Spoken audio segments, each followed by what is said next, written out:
Okay, that should be it. Let's. Okay, it says that it's working there. Let's see, what does the volume say? Do we have volume? Do we have? All right, so it's happening. So thank you for coming and joining me. We have about a minute to go until 9 o'clock. So I just wanted to get ready in time. I'm getting better at getting ready. So thank you for coming. Thank you for being here with me. And yeah, so it's Sunday. So I'm going to jump straight into my topic that I have for today, because I've been talking through, doing some deeper dives into some of the work that I've been doing in the community and on other projects. So I've just found that really helpful to have this space to be able to come and look at something deeper. Yeah. So yeah, that's kind of a ramble. Welcome back. Thank you for being here. We've made it through another week, and that's enough. That's all we needed. So it's just time to come together and spend this time here, taking a deep breath, letting the whole weight of the week just fall away. Let all the disappointments go, all the things that didn't happen, the words that weren't said, the doors that didn't open. Time to just lay down all the burdens, the noise, the hurry, not be here to fix anything. Just be here to sit, to listen, to come home, even just for a moment, to the stillness beneath all the rush. The sacred space, the sacred space. I suppose what Sunday was in the olden days, the pause. Yeah, and it is Sunday. It is the day that I do pause and take a breath. So I'm going to just spend some time now with you, pausing and taking a breath, and just allowing everything to go, allowing everything to go.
There's something very beneficial to allowing yourself to reset in silence and allowing yourself to have a ritual turning point to stop and to start again. We do it on a weekly basis. We do it on a fortnightly basis. We do it on a monthly basis, on a yearly basis. We have the rituals of stopping and starting again. So it's good to be able to just come here and stop and start again in the same instant. This week has been significant for me in that a lot of what's been happening has been around death. And I guess because the main study that I've been doing at the moment, the main project maybe, is to work on Ingmar Bergman's The Seventh Seal, the movie, doing the response videos to the movie. And so this week I published the little intro that I was working on and had an interesting discussion with Panubasa about the playing chess, the strawberries in the field, proof of God, proof of God's existence. And I disagreed with him that the knight was looking for proof. I felt that the knight was looking for an encounter, an experience, not a proof. I mean, could be wrong, but for me, that's how it landed. And so I've been thinking around that a lot, and it's a fascinating, for me, it's a fascinating thing, the way that my faith is varied over time. And I've realized that I'm not interested in faith. Faith is not a useful concept for me. What I am really interested in is encountering the small, still voice, understanding that God is near, so very, very near. But of course, talking about God is hugely problematic because I'm not talking about somebody else's idea of what God is, my own perception of the big G God. So, what is God, in my opinion? Let's begin with a dismantling, not of God, but of our illusions. God is not a thing, not an object, not even a being among things. God is no thing, nothing. That which is uncreated, eternal and infinite. Love, joy, peace, life itself. Not emotions, but essence. Not loving, but love. Not just, but justice. Not alive, but life. God is not a concept we grasp. God is not a problem we solve.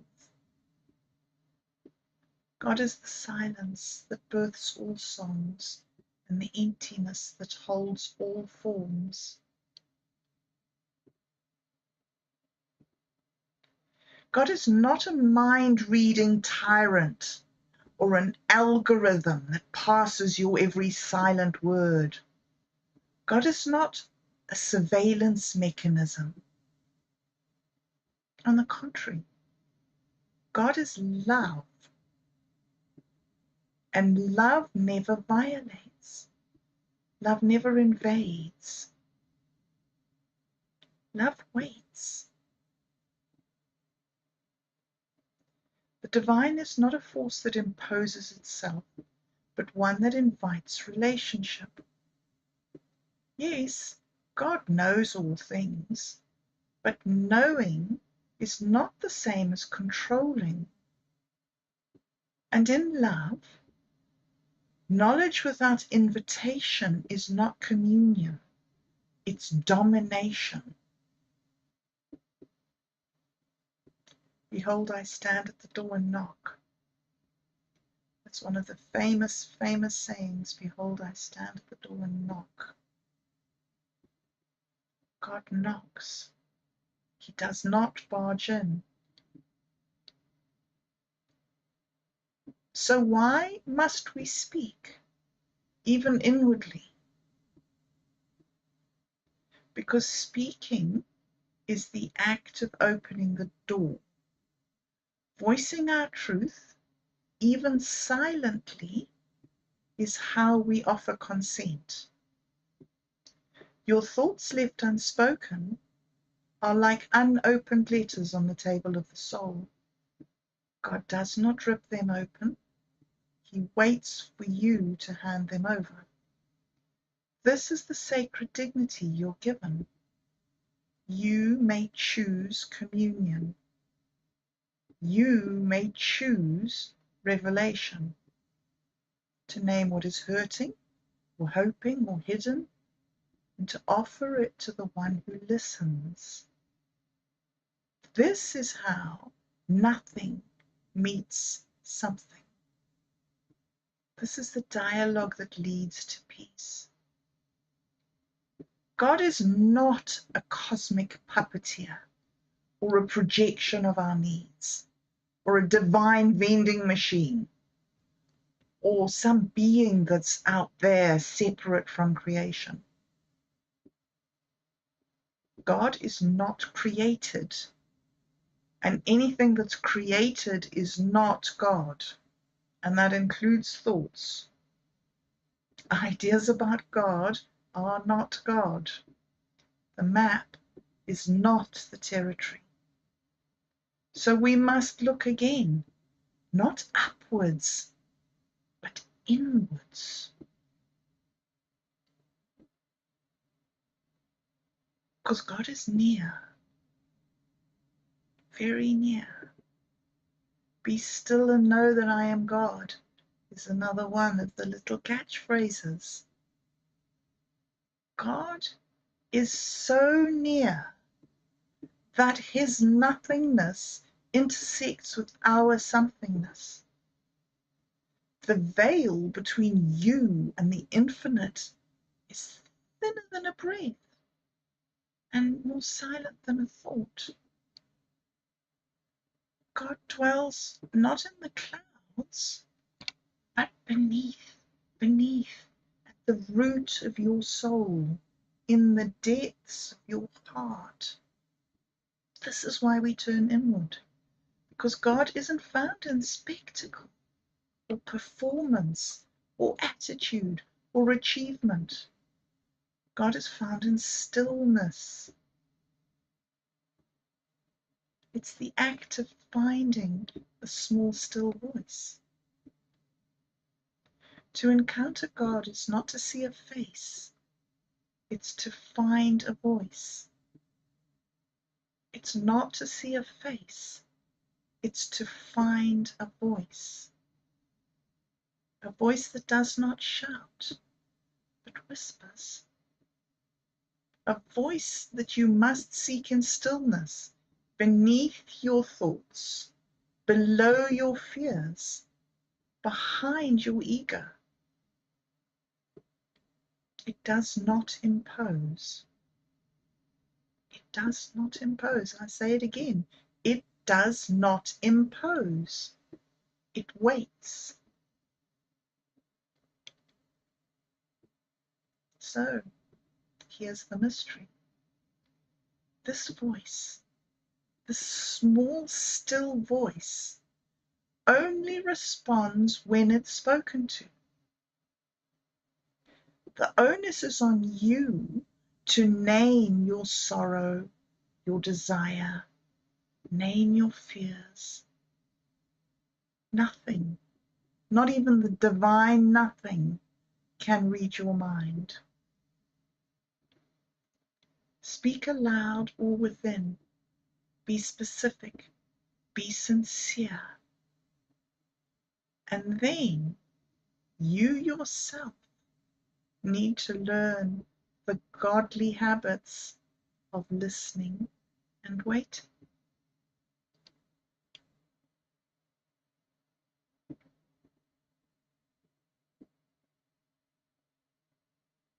What happens in the waiting? Why is it an important part? People like to say that you have to wait because God doesn't speak to you.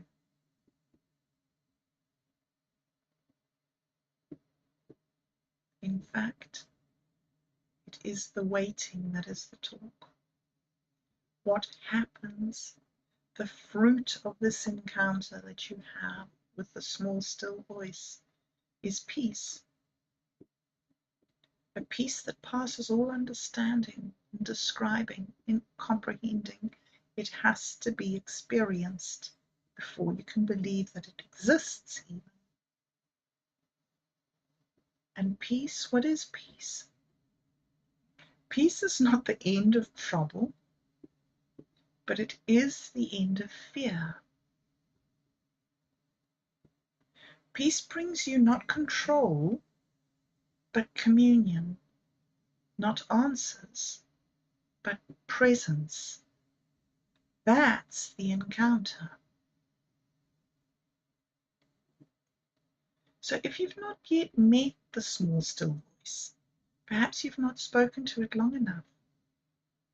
It may be that you're still talking at it instead of with it, but it is there and it waits.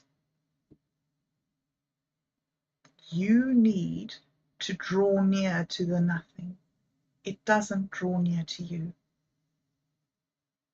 But in your drawing near to the nothing, you can find the all.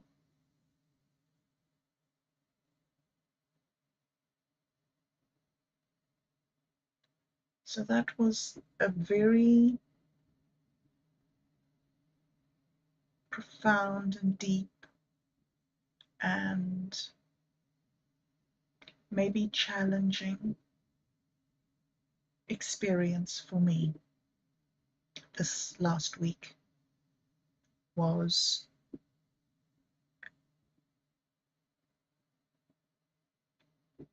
the responsibility of encountering God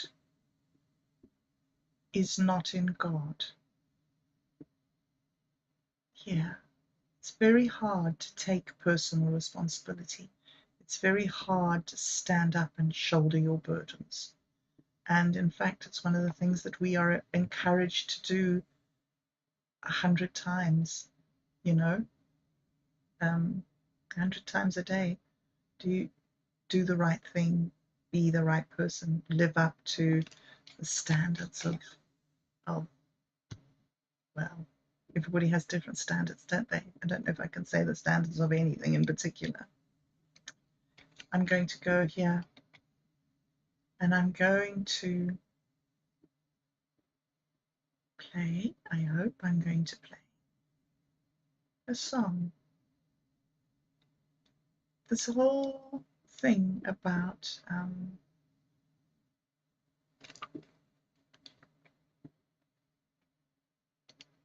AI is so complicated, so difficult, and yeah, so intense. And I just don't know if it's kind of worth it carrying on. I mean, AI is so much more skillful than anything that we can do.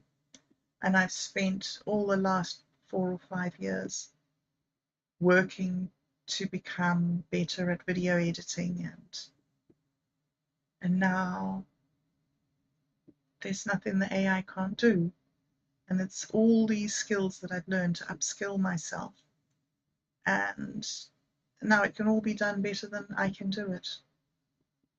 And so even though there is this ability to make these wonderful things, there's also this pointlessness in being. So I'm very much in an in-between place. And I need this stillness. I need this, not time to reflect, but time to receive. Time to receive, to be able to verbalize my issues clearly and precisely, and then sit with them. Sit with them in the silence and listen to the voice of nothing. I do not know if this is going to work. I will give it a go and see if you can hear it. Hold on, let's just see.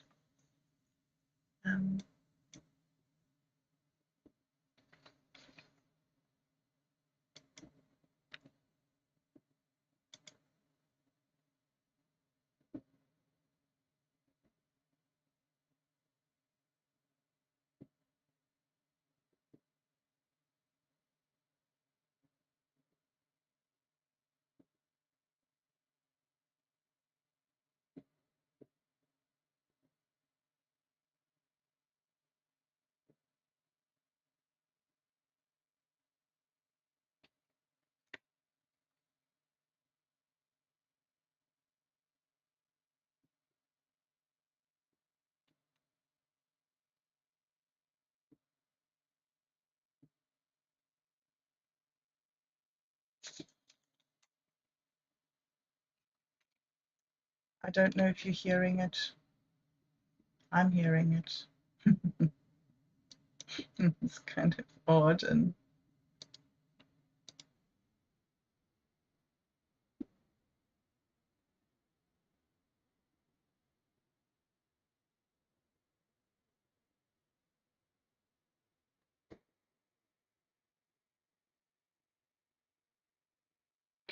that's kind of weird, and I'm just, yeah, it's kind of weird. Yeah, I think you're not hearing it, eh? Okay, I'm going to move on to the, no, not happening. Okay, well, a new thing for me to learn. Okay, so a new thing for me to learn is how to make the volume come out so that I can share things with you. All right, so I'm going to finish off. I think I've said the things that I need to say, and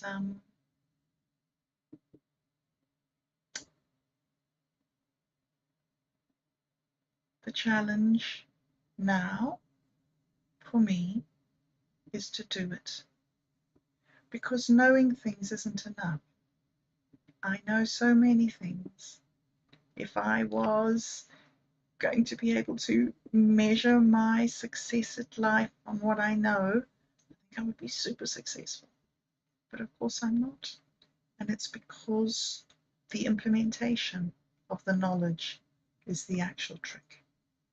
The not knowing, going to school, and then after going to school, getting the job. So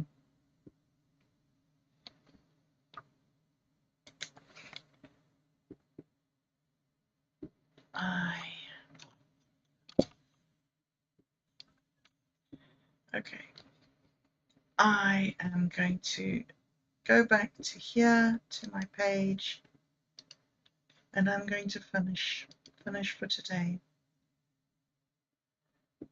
because, yeah, I want to do the doing.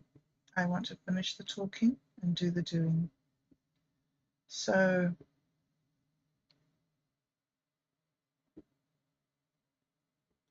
I am going off, and I hope you too can go off now, not in search of noise, but in search of the silence that speaks. Let's leave behind us the rush and the grasping and the proving, and making our home in the still, unseen sanctuary at the bottom of our soul. Find the trust in the voice that we can find, and trust that that voice is not your imagination, but in fact the intersection of heaven and earth, the whisper of the uncreated one who calls you beloved. And when you're weary, may you sit again and speak simply and honestly to the one who knows you in your nothingness and meets you there with everything.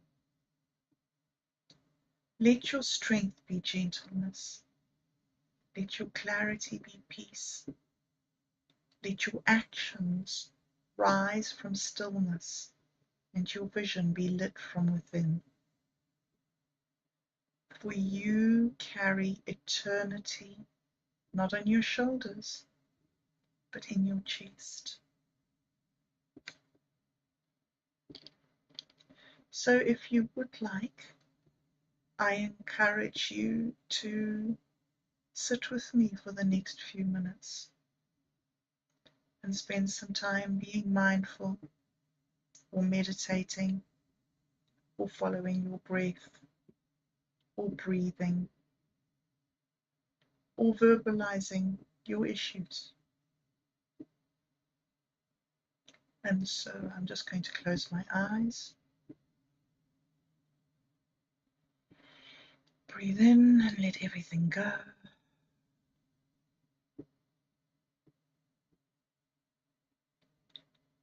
And spend some time with you and with nothing.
Oh, there's a lot to be said for stillness and quiet. A lot to be said for stillness and quiet. Thank you for sitting with me. Thank you for being with me today. It's lovely, and I hope you have a great week. I think that taking time out to refocus on how we're going to live for the next few days, next few hours even, is one of the pivotal skills of mental health. We have to focus and be grounded, but then we have to go out there into the world and live the question. And that means going with courage, not the courage to conquer, but the courage to listen, to wait, and to speak truly, to remain faithful in the silence long enough for the silence to bloom. Because the world offers you countless distractions, but the deepest truth will always come softly from within. So go, have a wonderful week. Live as one who has heard the still small voice. Live as one who dares to answer back. And may your week be the evidence of the peace that you're searching for. And I'll see you again next week, and we will see what is the next step. May your life become the evidence of the peace that you are searching for. Have a lovely, lovely week. Goodbye, guys.